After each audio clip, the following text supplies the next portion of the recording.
Lição de número 3, dia 21 de outubro de 2018. O título, Crescimento do Reino de Deus. O texto áureo, porque eis o reino de Deus está entre vós. Lucas, capítulo 17, versículo de número 21. Verdade prática. O reino de Deus cresce e continuará crescendo até a consumação dos séculos. Leitura bíblica em classe. Marcos, capítulo de número 4, versículo 30 ao 32. Mateus 13, capítulo 13, versículo 31 ao 33. E Lucas, capítulo de número 13, verso de número 18 e 19. Vamos ler aqui então. Marcos 4, versículo de número 30. A Bíblia diz assim: E dizia: A que assemelharemos o reino de Deus? Ou com que parábola o representaremos? É como um grão de mostarda que, quando se semeia na terra, é a menor de todas as sementes que há na terra. Mas, tendo sido semeado, cresce e faz-se a maior de todas as hortaliças, e cria grandes ramos de tal maneira que as aves do céu podem aninhar-se debaixo da sua sombra. Mateus 13, 31. Outra parábola lhe propôs, dizendo: O reino dos céus é semelhante a um grão de mostarda, que um homem, pegando dele, semeou no seu campo, o qual realmente a menor de todas as sementes, mas crescendo é a maior das plantas, e se faz uma árvore, de sorte que vêm as aves do céu e se aninham nos seus ramos. Outra parábola lhe disse: O reino do céu é semelhante ao fermento, que uma mulher toma e introduz em 3 medidas de farinha, até que tudo esteja levedado. Lucas 13, versículo 18. E dizia: A que é semelhante o reino de Deus e a que compararei? É semelhante a um grão de mostarda, que um homem, tomando-a, lançou na sua horta, e cresceu e fez-se uma grande árvore, em seus ramos aninharam-se as aves do céu. Amém, queridos? Feche os seus olhos mais uma vez, por favor. Senhor, nós te louvamos por tudo que já fizemos nessa escola. Te louvamos, Senhor, nós te pedimos que o Senhor venha mais uma vez, Senhor, por favor, nos ensinar. Usa o teu filho mais uma vez. Nós estamos aqui para ouvir o que o Senhor quer nos falar. No nome de Jesus. Amém. Pastor Marcos.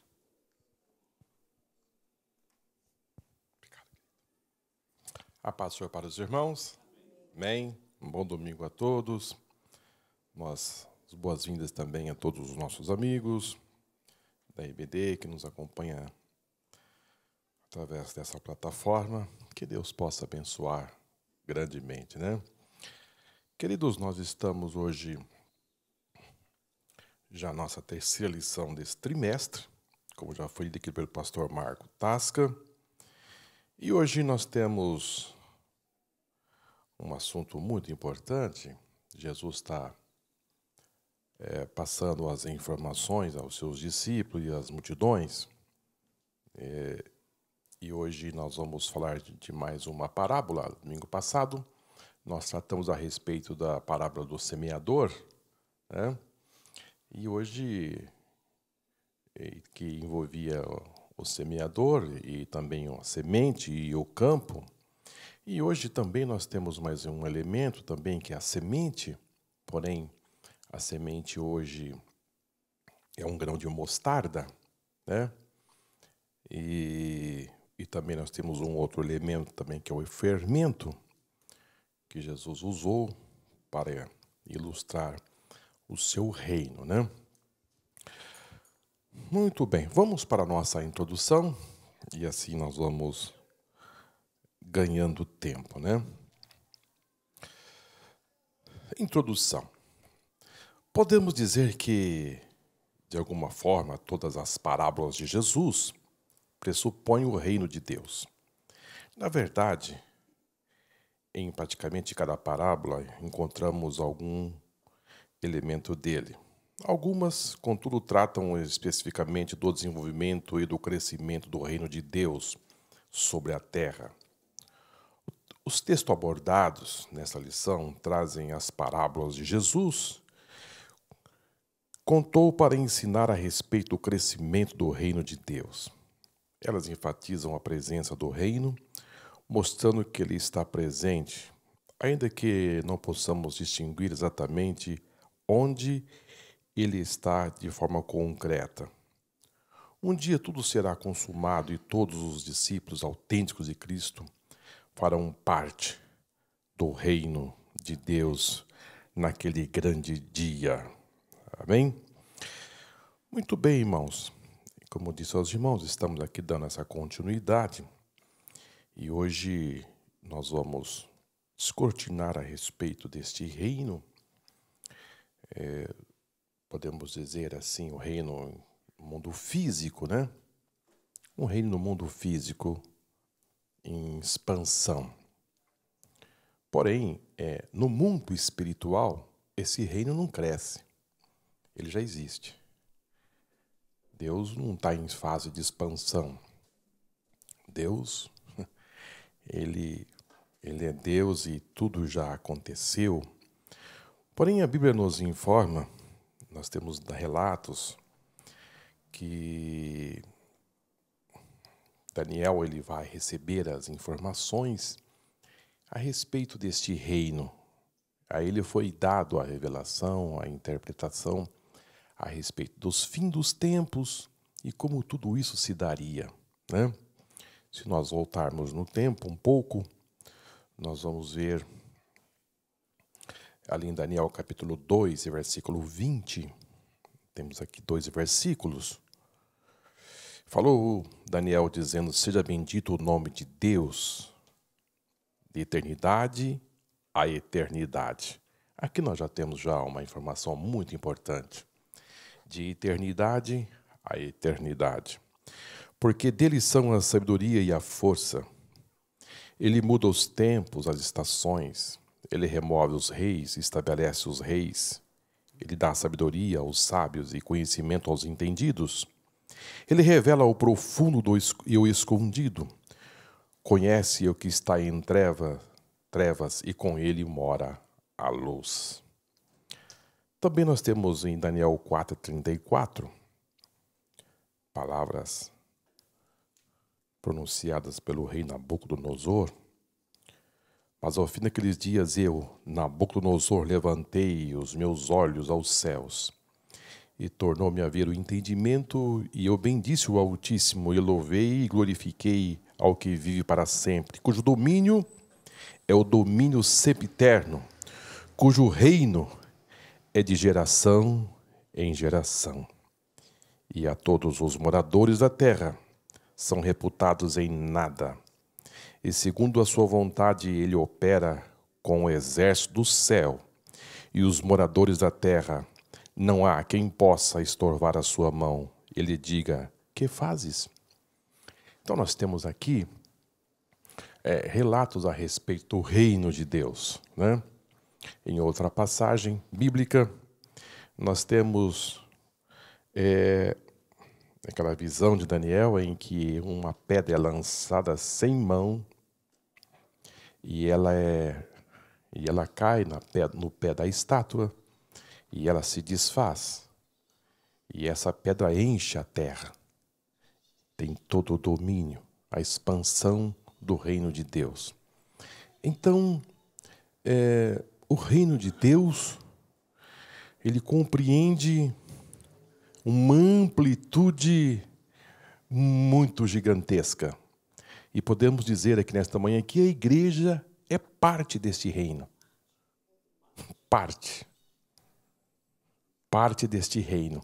É impressionante, queridos. A gente fica assim até emocionado, porque a grandeza do reino de Deus é algo impressionante. E depois a Bíblia vai nos dizer que todos os reinos passaram a ser de nosso Senhor Jesus Cristo. Então, tudo que está aí, tudo que está em jogo, tudo que estão se brigando, os conflitos das nações, tudo isso aí terá um fim. Tudo isto aí vai ter um fim. E eu vou dizer aos irmãos, e está muito próximo. Está muito próximo de tudo isso terminar. Tudo vai se convergir para nosso Senhor Jesus Cristo.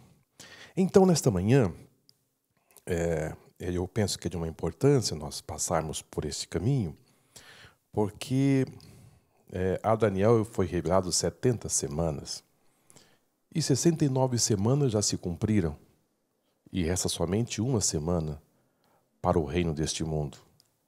Temos um espaço aberto aí entre as 69 e as 70 semanas, e nós estamos vivendo neste espaço que Deus abriu para os gentios. Porém, resta mais uma semana para o povo judeu. E no término dessa semana, queridos, tudo vai estar, já está no controle, mas os reinos passarão para o nosso Senhor Jesus Cristo. Ele reinará para sempre. Mas nesta manhã nós vamos falar de algo que Jesus quis passar aos seus discípulos de uma importância muito grande, porque estava dando início aqui a um projeto de Deus, no sentido de que a expansão do seu reino também passava pela igreja. Um crescimento pela igreja que ia se convergir também com este reino milenar. É de uma importância muito grande nós passarmos por aqui para nós termos uma visão ampla deste reino que é de nosso Senhor Jesus Cristo. Amém? Muito bem, vamos caminhar. Interpretação das parábolas sobre o reino de Deus. Essas parábolas enquadram-se bem na categoria da similitude. A similitude nada mais é que uma comparação expandida. Ela quer pintar um quadro que se repete e, para isso, usa predominantemente o tempo presente em função de uma analogia. Portanto, a parábola não apresenta um enredo totalmente desenvolvido. Aqui Jesus se volta para o mundo da botânica. O mestre utiliza-se da figura de um grão de mostarda a fim de ilustrar o reino de Deus. A semente de mostarda. A semente de mostarda simboliza de forma proverbial aquilo que é pequeno, insignificante. Essa semente é muito pequena, mas quando plantada ela cresce e se torna uma hortaliça muito grande. Essa mostarda é de origem egípcia, sinapis, e é mencionada nos evangelhos sinóticos por 5 vezes, Mateus, Marcos, Lucas. Nosso Senhor utiliza aqui a mostarda negra, conhecida como a sinapis nigra, uma semente pequena que produz um grande arbusto. Quem já viu um grão de mostarda? Quem já pegou na mão? Eu ia até passar ali no centro e passar para os irmãos, mas me faltou tempo. Eu já peguei na mão, eu já pude olhar. Quem está com problema de leitura, de visualizar, você vai acabar vendo, mas ele é muito pequena. Um grão de mostarda, não sei se os nossos garotos aí poderiam encontrar na internet.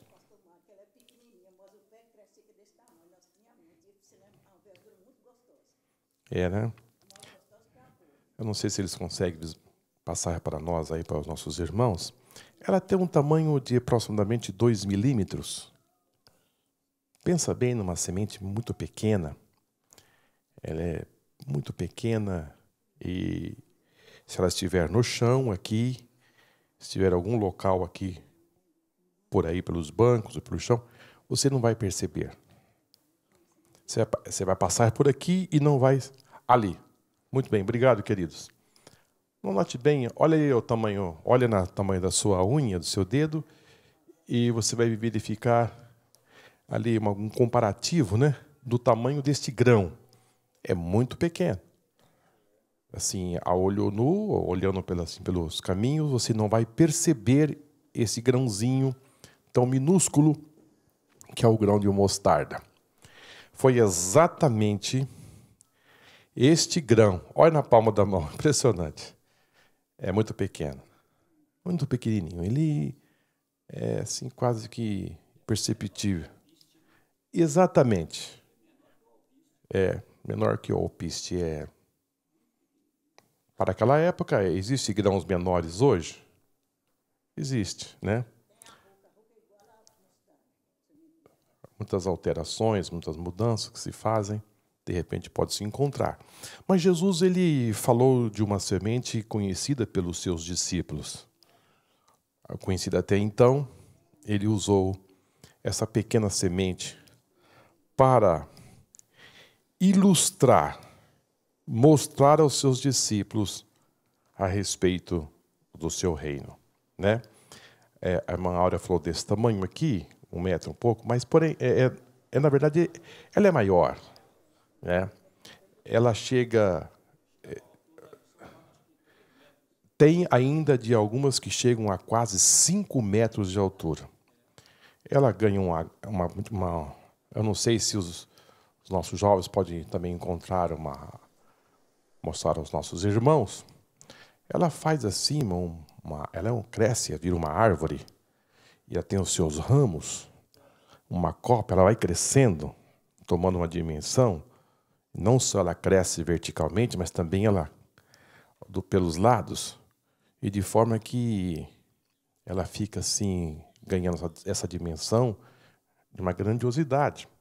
Agora, quando você olha para aquela pequena semente e você vê uma árvore ganhando uma projeção, olha ali, olha aí, é muito grande, ela é grande, olha que bonita, muito bem, uma bela foto. Essa pequena semente tornou-se essa grande árvore. Uma pequena semente tornou essa árvore, né? Olha aquela. Olha que beleza. Olha que linda. Como disse aos irmãos, tanto ela cresce verticalmente, como também ela se esparrama. Até ela é mais pelos lados. E aí fica assim, um lugar muito apropriado para os pássaros ganhar a sombra desta árvore e se refrescar, né? Então Jesus falou com muita propriedade. E ele usou exatamente aquilo que os discípulos conheciam, o grão de mostarda e também essa grande árvore, né? De uma proporção assim gigantesca. Agora, olhando a porcentagem de crescimento ali, olha que lindo, olha o que os meninos fizeram.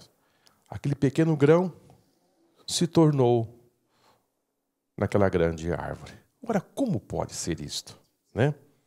Agora, vamos caminhar. É um grande mistério. Agora, o que Jesus quis mostrar? Já fazendo aqui uma aplicação.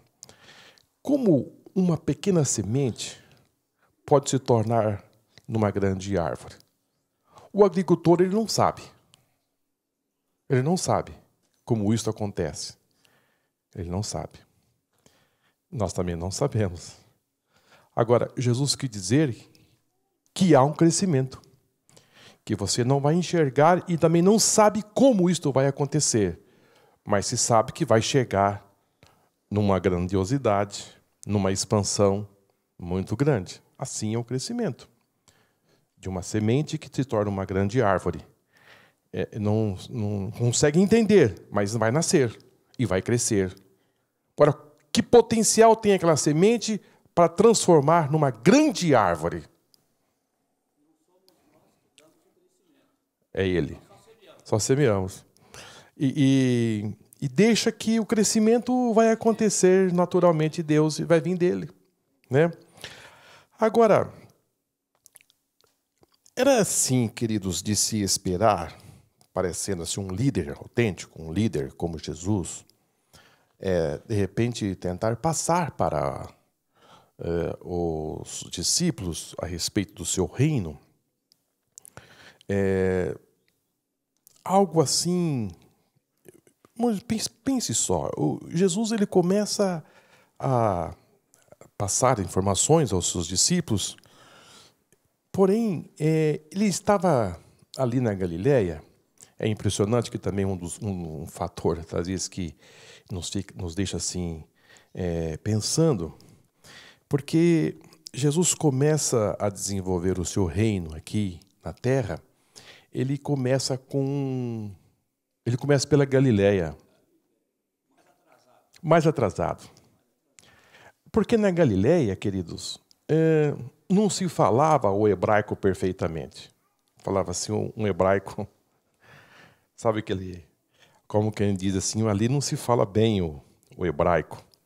E também, como eles ficaram já longe da Babilônia, também o aramaico também já não se falava mais como se devia falar. Então, se aproximar dos galileus, e exatamente dali, subtrair ali 12 homens naquela região para ser seus discípulos, alguém podia dizer, mas como pode esse homem falar do seu reino, sendo que ele começa, do nosso olhar, errado? No nosso olhar clínico, ele não devia pegar dali. Raiou a luz. Raiou a luz. Muito bem. Agora, vamos imaginar só, parece que estava indo tudo contrário, na contramão.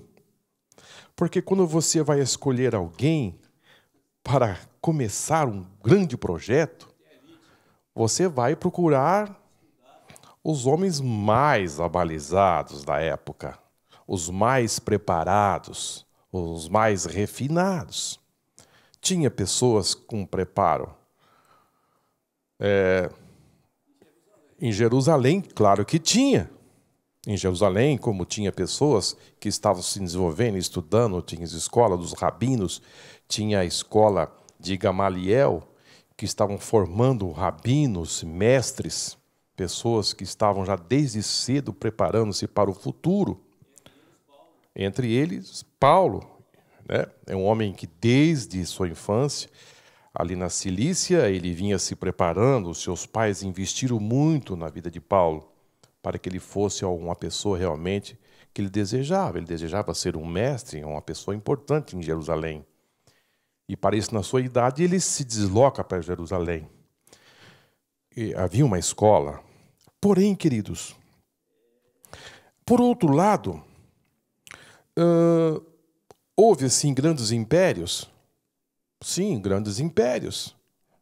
Podemos dizer o império de Nabucodonosor, que Daniel, aí lhe foi revelado que Nabucodonosor seria a cabeça de ouro. E depois nós temos ali também os outros impérios que sucederam, os impérios persas, o grego macedônio, depois, por fim, o Império Romano, naquele que o Império de Jesus chegou, eram os romanos que estavam dominando. Queridos, nós tínhamos esse esplendor desses grandes governos que passaram, algo de uma potência muito grande. E quando Jesus chegou aqui, a grande senhora do mundo era Roma. A grande senhora que comandava, ela detinha toda a força, o poder bélico da época estava com Roma. O rei, o representante de Roma, ele não se intitulava apenas como um governador, como um rei, mas ele era tido como um deus. César tinha que ser venerado como um deus. Então, pare e pense só, queridos.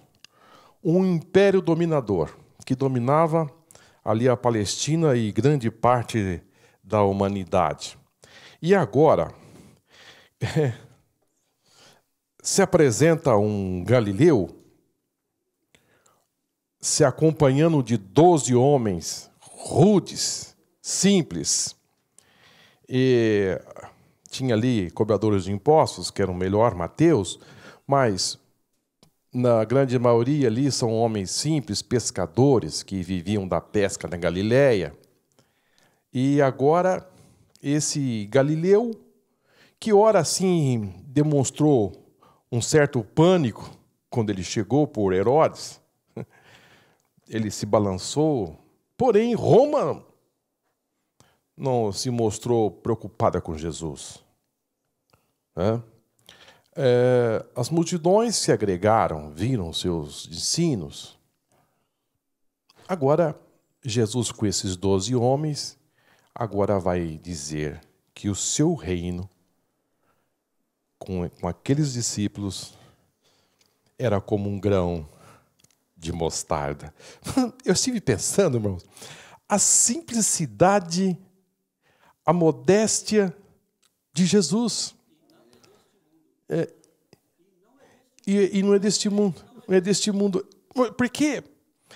Porque se ele vem e cai para o outro lado e pega as pessoas mais preparadas, os discípulos podiam dizer assim, mas ele realmente vai fazer algo tremendo porque ele fez tem um grupo seleto e preparados. Agora não, ele pega os pescadores, os indoutos. Por isso que o apóstolo São Paulo vai dizer que Deus pegou as coisas loucas para confundir as grandes, as coisas vis deste mundo, para confundir. Então Jesus ele vem trabalhando na contramão. Amém? Jesus trabalha na contramão do olhar físico dos críticos da época. Exatamente. Foi muito boa a sua colocação. Foi a mesma coisa que aconteceu com Davi.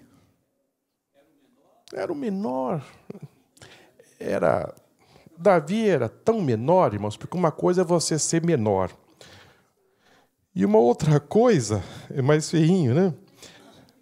Porque você ser o menor, ok, eu sou o menor, mas você não fazer nem parte da mesa, você não ser lembrado nem para estar na mesa de um momento importante da família, é impressionante. É a mesma coisa você participar de um jantar familiar, uma festa, e de repente alguém diz assim, mas só vamos chamar a família? A família. Então todos devem estar presentes.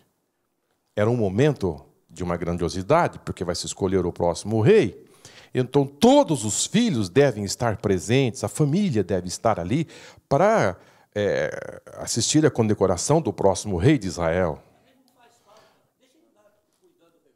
Ele é o menor e também não tem nenhuma necessidade dele estar presente. É exatamente aí que começa as coisas, a contramão da vida.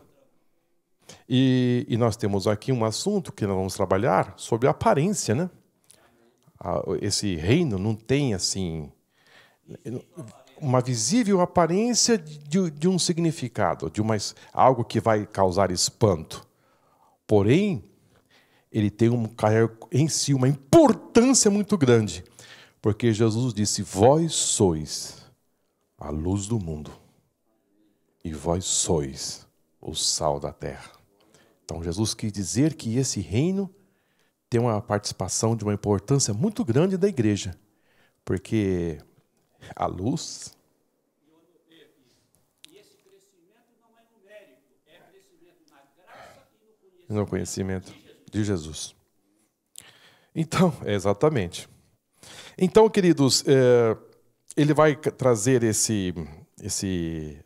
sementinha e mostrar aos discípulos, meu reino é como um grão de mostarda. Os discípulos, mas não é possível. Eu pensei que eu estava inserido num negócio grande. Ele vai dizer que esse reino é como um grão de mostarda. Não. Agora, é impressionante. Nós podíamos passar um pouco falando sobre esse assunto, mas vamos caminhar, né? Os contrastes. A parábola do grão de mostarda é uma história dos contrastes entre um começo aparentemente insignificante e de uma coroação surpreendente. Entre o oculto hoje e o revelado no futuro, o reino de Deus é como tal semente. O tamanho atual do reino de Deus possui um aspecto insignificante, mas isso não indica de modo algum o que ele, em sua consumação, abrangerá, ou seja, o universo inteiro. As aparências enganam. O Senhor nos ensina aqui que aqui não nos deixamos levar pelas aparências, muitas vezes julgamos as coisas pelo aspecto exterior. O ensino de Cristo apresenta o poder misterioso da fé, que dá início ao reino de Deus. Jesus começou seu ministério com alguns discípulos. Ao longo da história da igreja, alcançou milhares de pessoas. Hoje, a Igreja de Cristo compõe-se bilhões de crentes espalhados no planeta Terra. Como disse aos irmãos, esse trabalho ele começa assim de forma pequena, assim insignificante, parece que não vai dar em nada, mas de repente ele começa a ter uma expansão, ele começa a crescer, ele começa a se desenvolver e vamos ver assim, Jesus terminou com um grupo de quase 500 irmãos ali no dia da sua ascensão, 120 ficou no cenáculo, receberam o Espírito Santo, mas a primeira mensagem pregada por Pedro arrastou quase 3.000 almas. A segunda, quase 5.000 almas. De forma que aquilo foi ganhando uma expansão, e foi crescendo, e quando se olha, pouco tempo atrás, era um grupo de 12. E agora, de repente, rapidamente. E quando a gente olha para a sementinha, esta árvore também ela cresce rapidamente. Ela não é uma árvore que vai demorar muito tempo para crescer. Então, quando Jesus ele usa o exemplo da semente de grão de mostarda, ele vai dizer, ela é pequena, mas ela vai crescer rapidamente. Aqui, dessa parábola, ele usa 2 elementos, né, que é o grão de mostarda, que ela ia crescer. Ela ganhar uma expansão. O reino de Deus ele começou pequeno, com um grupo de pessoas, 12 pessoas, andando na Galileia para a Judéia. E Jesus fala desse crescimento, dessa expansão. Hoje em dia se pensa por outro lado do fermento, né? Aqui o Jesus usou no sentido de crescimento. Mas o problema também do fermento é você não crescer e você inchar. Você não crescer, você inchar. E quando você incha, você não cresce. Você só expande sem crescimento, porque não tem nada agregado. Não tem nada agregado. Pelo contrário, vai azedar.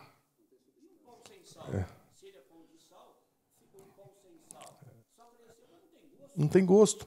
Então, é uma preocupação com esse crescimento, né? E quando Jesus fala, podemos aplicar também as aves do céu, né? As aves da semana passada, elas vinham e comiam a semente. Era maligna. Agora, estas aves aqui, queridos, o profeta Isaías também vai falar sobre essas aves, Daniel também vai falar sobre essas aves. Podemos também pensar no agregado. Alguém que vai viver na sombra e alimentar-se do fruto e sem nenhuma produtividade. Não é diferente hoje você ver muitas pessoas que se aproximam desta grande árvore, mas não para somar, mas para tirar proveito. Essa é a grande realidade. Viver da sombra e viver do fruto. Não quer nem dar o luxo nem de sair procurar comida. Vai viver da sombra e se alimentar da árvore. São pessoas que vivem por aí, queridos, se valendo deste reino e passando informações distorcidas e simplesmente para se enriquecer e se aproveitar deste reino. Muito bem. Agora, também um adendo aqui, né? que nós podíamos pensar, o que Jesus poderia também ilustrar o seu reino, né? Ele podia dizer que o seu reino era como um leão. Era como um leão. E o leão, um animal assim forte, vitorioso, ele podia usar o leão, usar como o cedro do Líbano, que cresce, tem uma envergadura muito grande. Ele podia usar tantos outros exemplos que podia encher os olhos dos seus discípulos, né, para atrair os seus discípulos. Disse: vocês vão me seguir porque o meu reino é como isto aqui, ó. Vocês observam, vocês conhecem o leão? O meu reino é forte, é vitorioso como um leão. Ou qualquer outro exemplo, mas Jesus ele vai para a modéstia dizendo: meu reino é como o grão de mostarda. O campo da semeadura. Nos textos sinóticos que lemos, Mateus, Marcos e Lucas, existe um pequeno detalhe que chama atenção.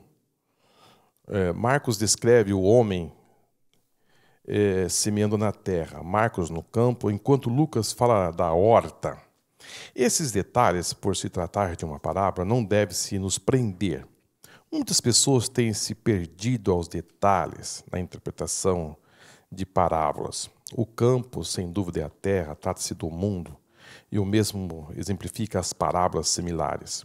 O Evangelho vem sendo pregado ao redor do mundo desde o dia do Pentecoste, pois esta é a ordem do Senhor Jesus. O que eu diria para os irmãos, lembro que eu disse a vocês no começo que essas parábolas, não podemos nos prender a detalhes, porque não é por aí que nós vamos crescer. Nos detalhes, porque veja que cada evangelista, uma usa campo, outro usa horta, outro usa, enfim, outra forma. Porém, não é por aí que nós devemos nos ater. Nós devemos nos ater é o fato de que Jesus usou a semente para dizer que ela ia crescer, ia tomar uma dimensão e que o seu reino ia tomar uma proporção muito grande. Se nós formos comparar o tamanho de uma semente e o tamanho de uma árvore, a proporção de crescimento é muito grande. É muito grande. Vamos entender esse crescimento, né? Assim, em termos de crescimento, vamos falar de crescimento agora, né? Há 105 anos atrás, chegou aqui no Brasil 2 suecos que não falavam português. Eles atracaram no porto lá no Pará e desceram do navio e começaram a andar ali naquela cidade, naquela capital. E sem falar o português, mas, de repente, com o tempo, você começa a aprender uma palavra ou outra.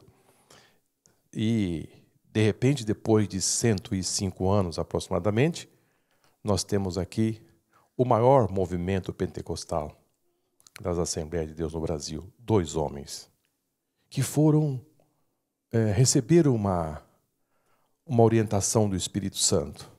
Há 100 anos atrás, disse: vai para o Brasil. E eles não sabiam onde ficava o Pará. Foram para o mapa e disse: onde fica o Pará? O Pará fica aqui. Então vamos para lá. E deixaram o seu país e vieram para o Brasil. E, queridos, 2 homens que não conseguiam falar o português, depois tiveram que aprender a língua, e de repente começaram a dizer que Jesus salva, cura e batiza com o Espírito Santo, e esse grãozinho de mostarda tomou uma proporção tão grande, cresceu, desenvolveu, e nós estamos aqui hoje, né? À medida, queridos, que a volta de Jesus se aproxima, à medida que vai se aproximando aquele grande dia, queridos, vai ficando mais inchado, os espertalhões, os aproveitadores, Os mercenários, eles vão... até no primeiro século, queridos, já a igreja já começou a refutar esses caminhadores que andam por aí, querendo se valer. Se o tal ficasse mais do que uma semana em um lugar, se aproveitando ali daquela comunidade, ele já era rejeitado. Lá no primeiro século. Porque já se entendia que havia pessoas que já queriam se aproveitar. Então, as comunidades já começavam a não receber o tal. Irmãos, imagine hoje, depois de ter passado já 20 séculos. Quantas coisas acontecem por aí. É por isso que essa igreja está aqui. Nós estamos aqui para orientar os nossos irmãos, os nossos alunos, a respeito uma visão distorcida da palavra de Deus contra os aproveitadores do Evangelho, aqueles que se dizem cristãos, mas na verdade não são cristãos, não nasceram de novo. Não, são religiosos? São religiosos. Como Nicodemos era um religioso. E era não só um religioso, mas como também era um representante da lei da época. Era um mestre. Ele era uma autoridade religiosa em Jerusalém. E quando ele foi ter com Jesus, Jesus disse: Nicodemos, você tem que nascer de novo. Porque se você não nascer de novo, você não pode ver e você também não pode entrar no meu reino. Então, há muitas pessoas que vivem por aí, mas não nasceram e não estão no reino. Eles vivem, mas não estão, não faz parte do reino.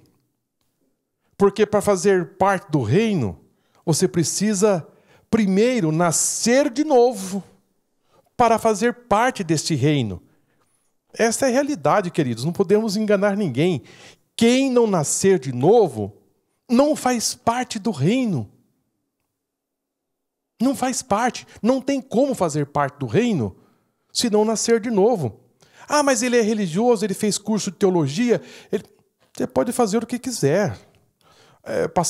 Mas se você não passar pelo processo do novo nascimento, não tem como. Jesus chega a dizer aos seus discípulos e às multidões, dizendo assim: quem quiser vir após mim, negue-se a si mesmo. Tome a cruz de cada dia e siga-me. Então, vida com Cristo, sem renúncia e sem sacrifício. Pelo menos para começar tem que ser sincero. Porque tem gente que está no erro, mas é sincero. E tem gente que está no erro e não é sincero. Não é sincero. Então, como nós estamos falando do reino, para você fazer parte deste reino, você precisa passar pelo processo do novo nascimento, né? O nosso texto fala dessa semeadura, dessa importância, mas nós estamos aqui, queridos, ainda nos retratando a respeito dessa liderança, né? Desse líder, Jesus, que se mostra ali para os seus discípulos, quando ele vai contar essa parábola, o que Jesus representava para as pessoas. O que Jesus representava para eles? O que Natanael disse a respeito de Jesus quando ele foi abordado? João capítulo 1, 46. Disse Natanael: pode vir alguma coisa boa de Nazaré? Disse-lhe Felipe: vem ver. É isso que as pessoas pensavam a respeito de Jesus. Natanael disse assim: pode vir alguma coisa boa de Nazaré? Às vezes as pessoas brincam onde você nasceu, né? Não sei se alguém já brincou com você. Onde você nasceu? Eu nasci numa cidadezinha pequena. Então. Onde você nasceu? Eu nasci em São Paulo. Eu nasci numa capital, Estados Unidos. Eu nasci em tal lugar. Então as pessoas dizem: então você vem de um bom lugar, né? Outros dizem assim: eu nasci em tal cidade, mas tem no mapa? É uma cidade tão pequenininha. Não é assim que as pessoas às vezes brincam? E às vezes vai procurar no mapa, está lá quase escondida. Queridos, foi nesse tom que Natanael disse: poderia vir alguma coisa boa de Nazaré? Nazaré não tem escola. Nazaré não tem indústria. Nazaré não tem nada de bom. As pessoas lá não tem nenhuma assim, projeção. E você está dizendo que tem uma pessoa importante que veio de Nazaré? Ele disse: vem aqui ver. Isto aqui, queridos, é o grão de mostarda. Sem expressão, não tinha visibilidade nenhuma. As pessoas não conseguiam enxergar esse grão. E de Nazaré tem um grão importante? Filipe disse: olha, vem aqui ver esse grão. Vem ver esse grão, Natanael. Vem ver. Eu já vi esse grão. Queridos, a aparência engana-se. Quantas vezes nós fazemos assim uma avaliação de alguém, porque essa pessoa é uma pessoa que tem posses, é uma pessoa que tem recursos, e a pessoa logo cria uma imagem negativa. Porque no olhar. Mas depois você vai conviver com essa pessoa, você vai ver que na convivência não é nada daquilo. Essa pessoa é totalmente diferente daquela imagem que você criou de forma assim sumária. É exatamente que as pessoas, quando viam, sabiam que Jesus tinha vindo de Nazaré, disse: lá não tem coisa boa. Mas à medida que a pessoa se aproximava deste grão, disse: não, esse homem não fala que nem falam os fariseus. Esse homem fala diferente, e quando ele fala conosco, nos toca. E tem autoridade, né? É uma coisa, é algo impressionante. A Bíblia nos diz que quando Jesus ele voltou a Nazaré e ele começou a ensinar, as pessoas começaram a dizer: mas espera um pouquinho, vamos voltar no tempo. Esse aí não é... eu lembrei, esse aí é o carpinteiro. É o carpinteiro que trabalhava aqui. Não está aqui a sua mãe? E não está aqui também as suas irmãs? Não, ele está querendo... Ele mudou de face, mas nós o conhecemos muito bem.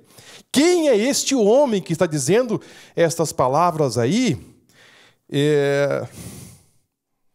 Vejam o que diz Lucas capítulo 22. No finalzinho... acho que o versículo 20... aqui não está o versículo, mas aqui... E todos na sinagoga, ouvindo estas coisas, se encheram de ira. Se encheram de ira. Não receberam as suas mensagens, os seus ensinos. Pelo contrário, ficaram irados. Eles estavam carregados de preconceito.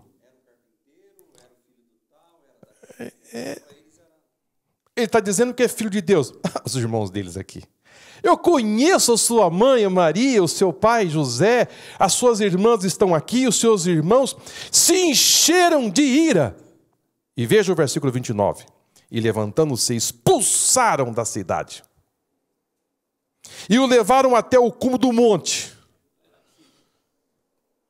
Do monte em que a cidade deles estavam edificada, para ali o precipitarem. Ou seja, queridos, eles queriam pegar, expulsar, disse: vamos, vai saindo. E levaram num ponto para o precipitar para baixo. Matar. Não queriam Jesus na cidade de Nazaré, não aceitaram os seus ensinos e queriam levar para um ponto para o jogar de morro abaixo. O grão de mostarda, rejeitado, desprezado, e a Bíblia diz que Jesus se retirou no meio deles sem que eles os percebessem. Impressionante que no meio do tumulto, Jesus sai no meio daquele reboliço, e Jesus sai do meio deles sem que eles percebessem. E Jesus saiu e continuou o seu ministério. Não era chegada a sua hora. Ninguém põe a mão nele antes do tempo. Queridos, isso é de uma importância muito grande, porque é este líder que se apresenta dizendo: o meu reino é como um grão de mostarda, que vai crescer. Para os discípulos, como eles podiam entender que esse reino ia crescer, sendo que o seu líder tinha assim essa rejeição, tinha essa resistência daqueles que o ouviram?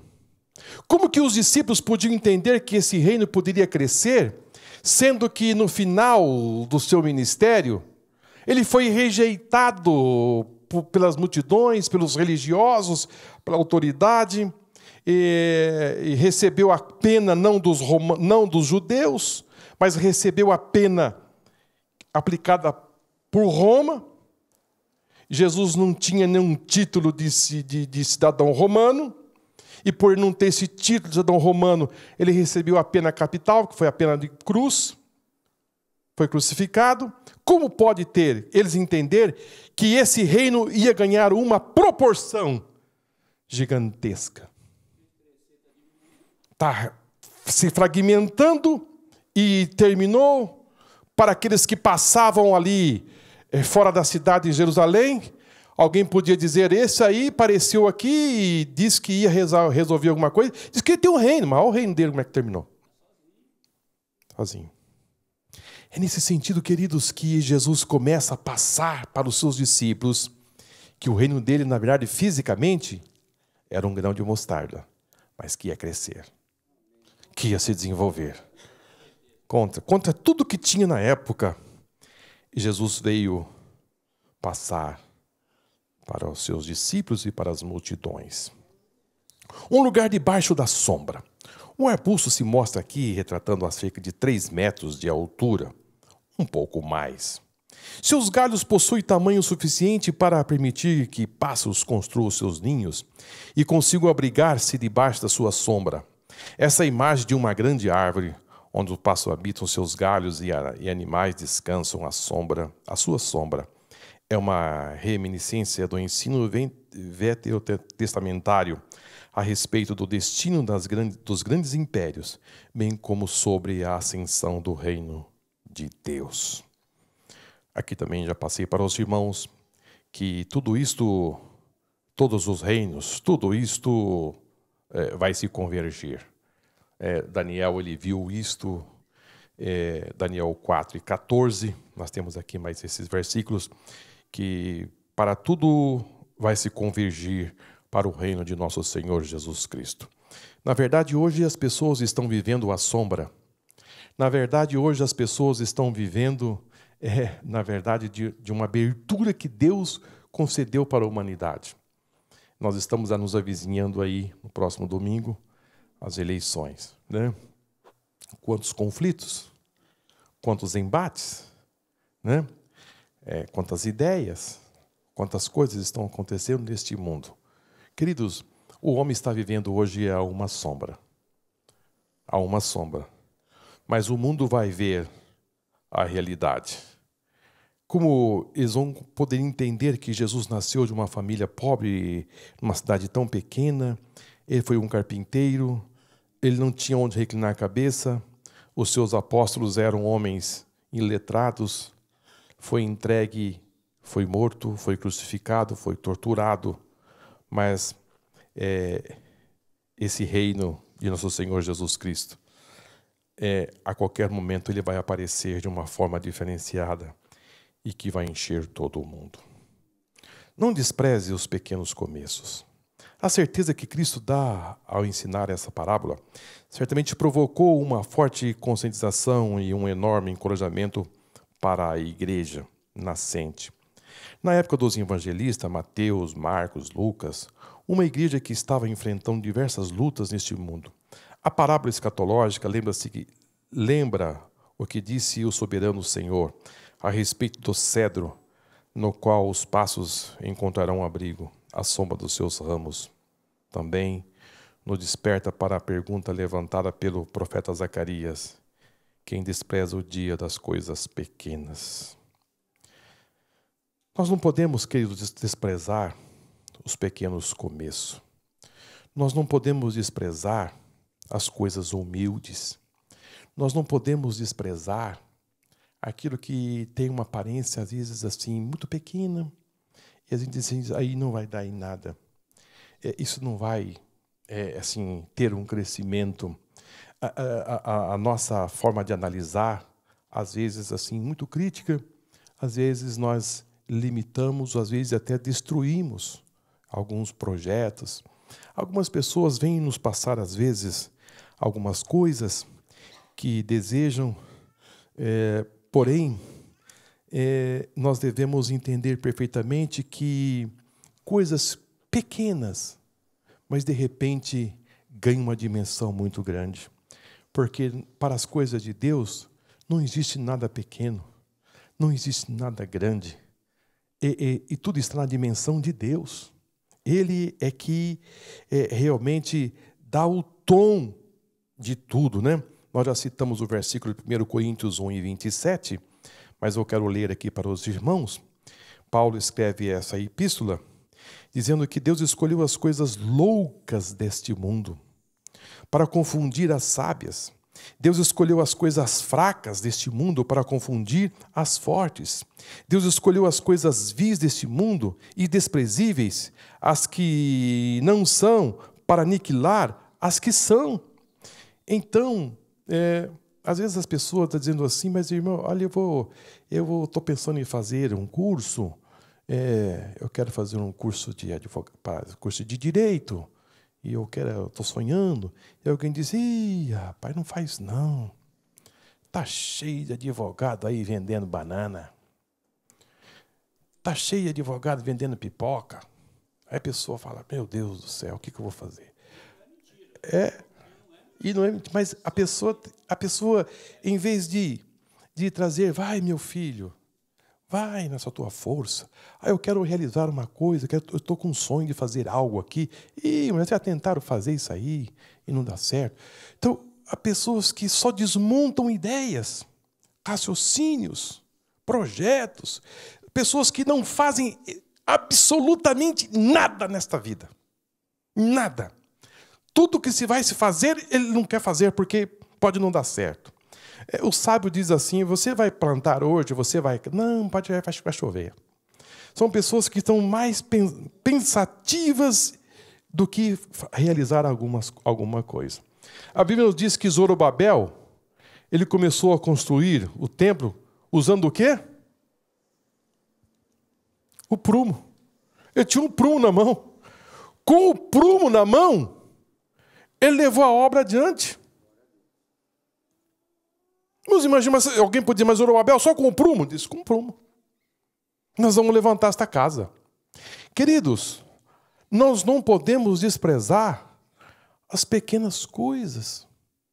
Não precisa ser algo grande para você dar assim ênfase. Não, é pequeno. É pequeno hoje, mas vai crescer. Vamos ver alguns projetos aqui que eu trouxe aos irmãos que são notáveis. São notáveis, né? Vejam só, queridos, vejam só.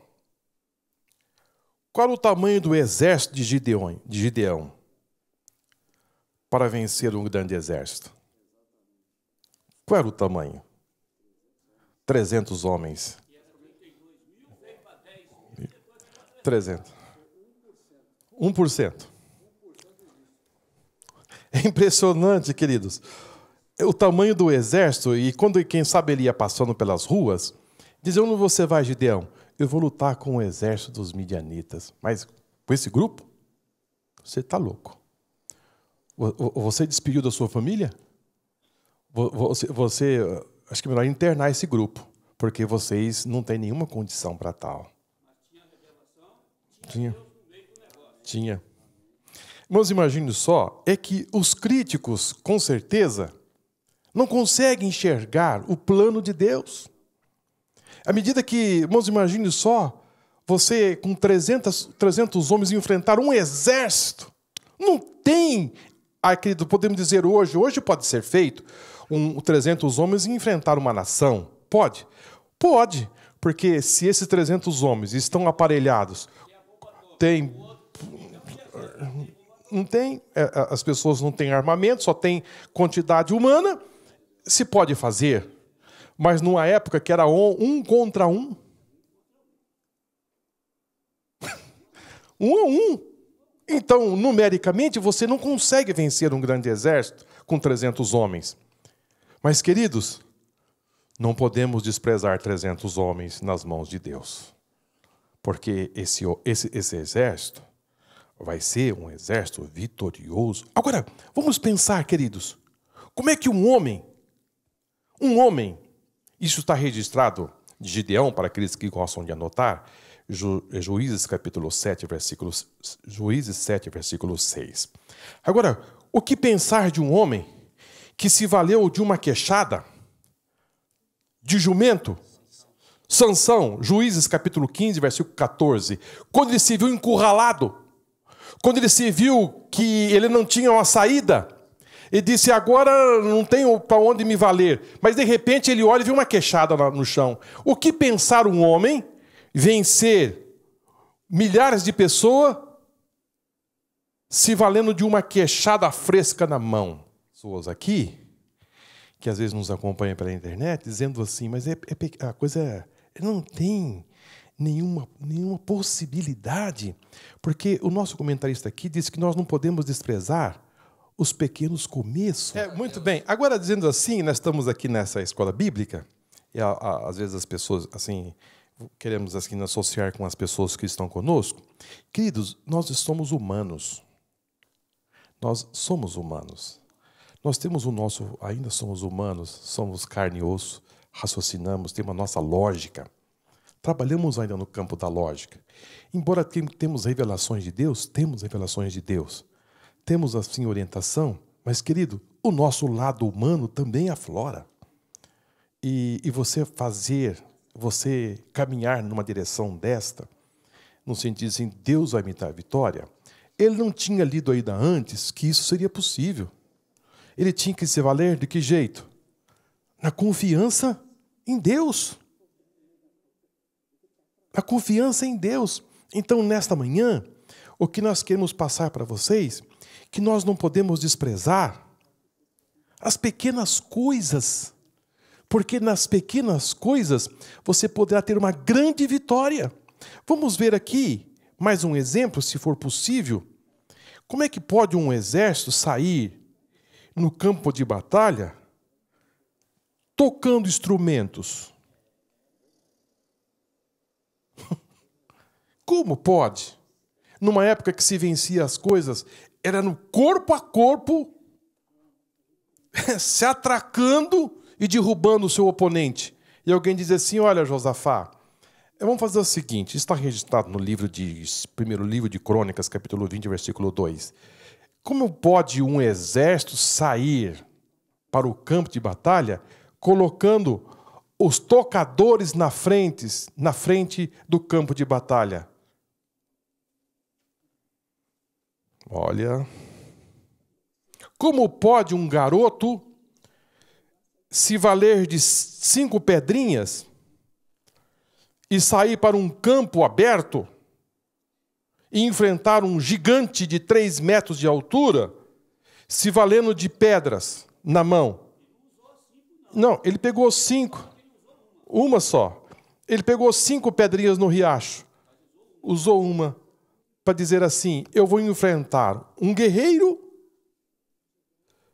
preparado desde a sua infância e campo aberto. E além do mais, esse guerreiro, ele não estava só.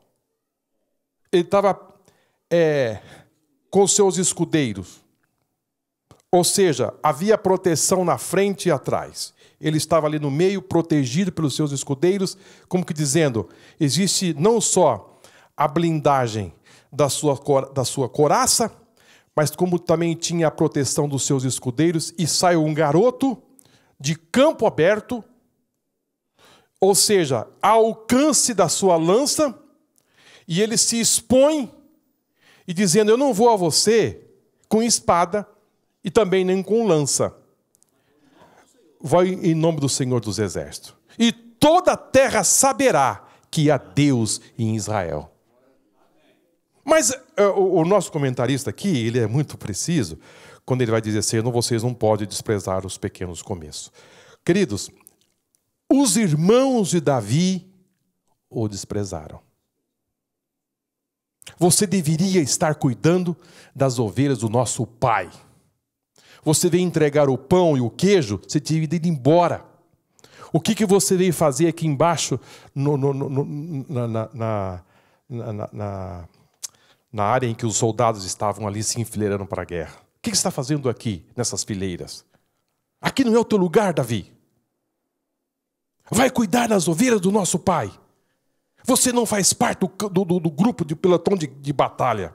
Você é um garoto ainda, você é um pastor de ovelha. Você não faz parte do exército de Saul.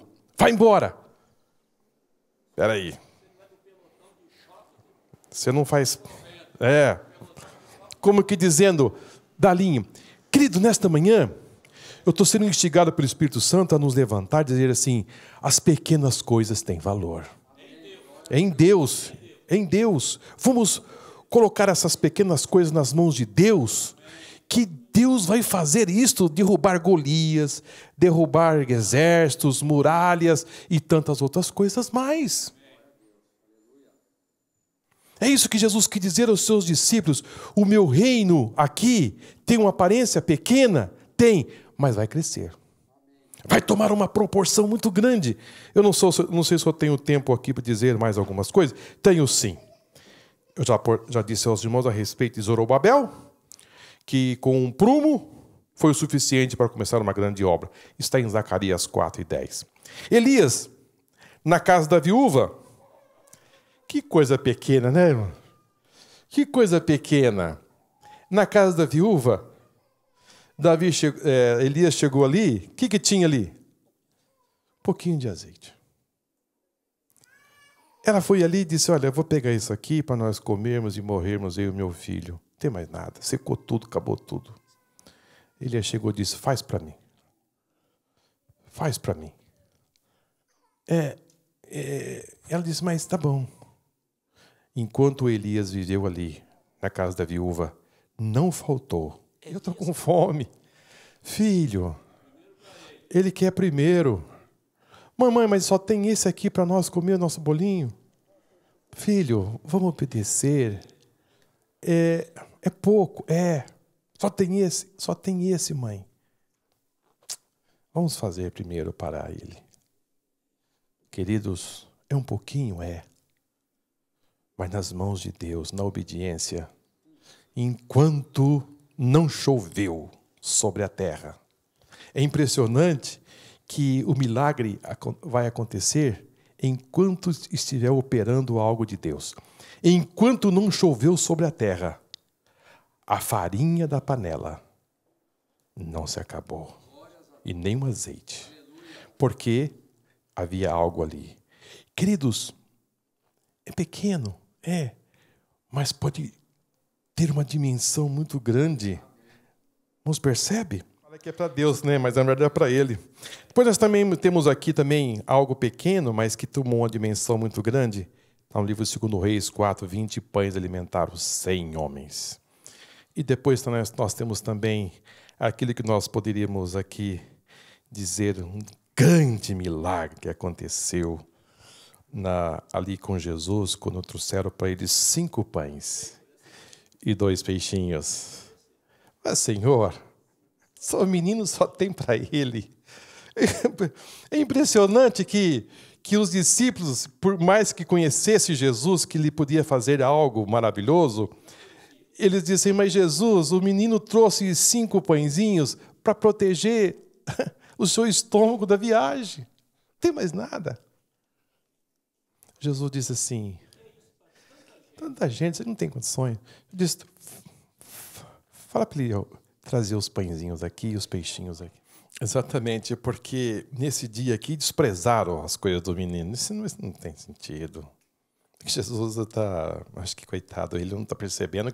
Acho que ele não viu que tem... Será que ele não percebeu? Que não dá. Jesus diz, dá os pães aqui. Ele levantou ao céu. Os balaios começaram a se encher. João 7,24. Não julgueis segundo a aparência. 1 Coríntios 4,5. Não julgueis antes do tempo. Queridos, é impressionante como as horas se avançam, né, meu? Meu Deus do céu. Muita coisa. Mas hoje a hora parece que passou mais rápido, né? Passou mais rápido a hora hoje. Voou. Queridos, eu não vou conseguir concluir de novo. Mas a semana que vem eu prometo que eu vou andar mais rápido para nós concluirmos a lição. Não é bom não concluir, as horas se foram. Mas que o Senhor possa ajudar a você. No tópico 7 vai nos falar a respeito quem pratica o reino de Deus, é o terceiro tópico. Algo que nós já abordamos, quem pratica o reino de Deus é aquele que nasceu de novo. É impressionante que Jesus disse que algo importante que nós precisamos nos atentar é que quem participa desse reino usa-se da parábola passada de semear, mas Jesus usou uma expressão muito bonita aí de fazer discípulos. Fazer discípulo, queridos, é de uma importância muito grande, porque quem faz discípulos, ele cuida. Ele não só ele joga a semente, mas como também ele vem para cuidar dessa semente, fazer com que ela tenha assim seja amparada. Às vezes, queridos, a plantinha, alguém pisa nela, ela fica torta. Já viram uma plantinha sendo pisada? Ela fica torta e verga e fica no chão. Mas, queridos, se você chegar ali, ela não tem força de ficar em pezinha. Mas se você chegar ali, eu já fiz isso. Se você colocar uma madeirinha do lado dela, ela já fez também, né? Já fiz. Faz em casa, né? Põe uma madeirinha do lado dela. Aí você vem com um barbantinho e dá uma amarradinha nela. Ela fica firminha ali. Daqui a pouco você pode tirar aquela estaquinha e soltar o barbantinho, porque o barbantinho vai começar a apertar ela. Ela vai sozinha. Queridos, às vezes a sementinha está aqui dentro, ela cresceu. Mas alguém chegou, esbarrou e ela envergou. O nosso papel é fazer discípulo, é cuidar das plantas. Às vezes ela está... Hã?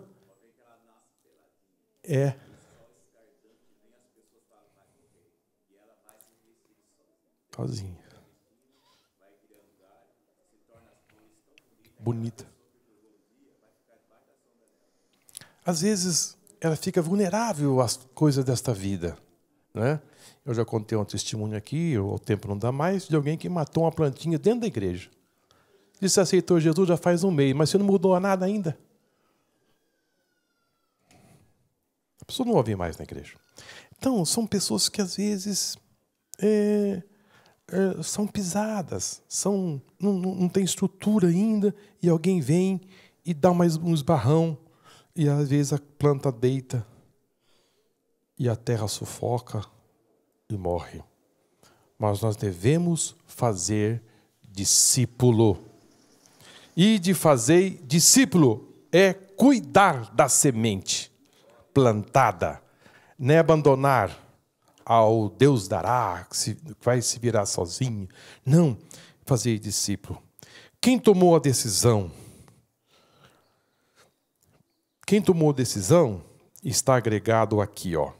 Marcos 8,34. Chamando-se a multidão com seus discípulos, disse-lhe: se alguém quiser vir após mim, e negue-se a si mesmo, tome a cruz de cada dia e siga-me. Oh, aleluia. Quem segue a Jesus, ele segue com renúncia, ele segue com determinação. E o que é essa cruz? O que é essa renúncia?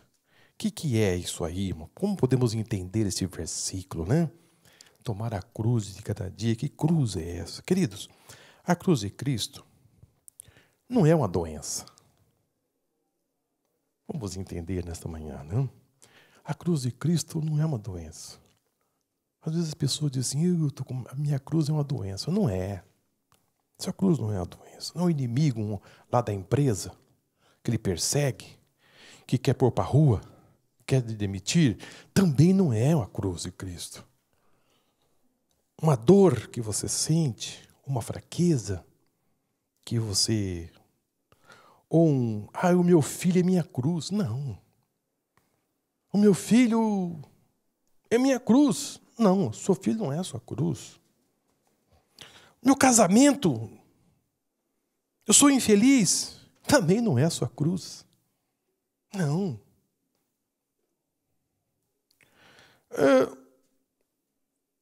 Você se flagelar, como que dizendo, essa agora é minha cruz, viver agora num flagelo, viver se arrastando cruz pela rua.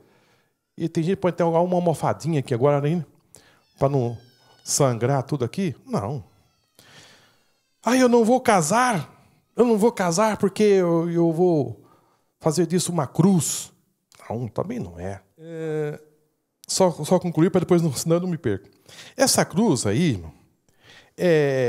que se fala, que Jesus quis dizer, que essa cruz que Jesus fala é quando alguém está disposto a morrer por ele. Essa cruz, você está disposto a morrer por ele?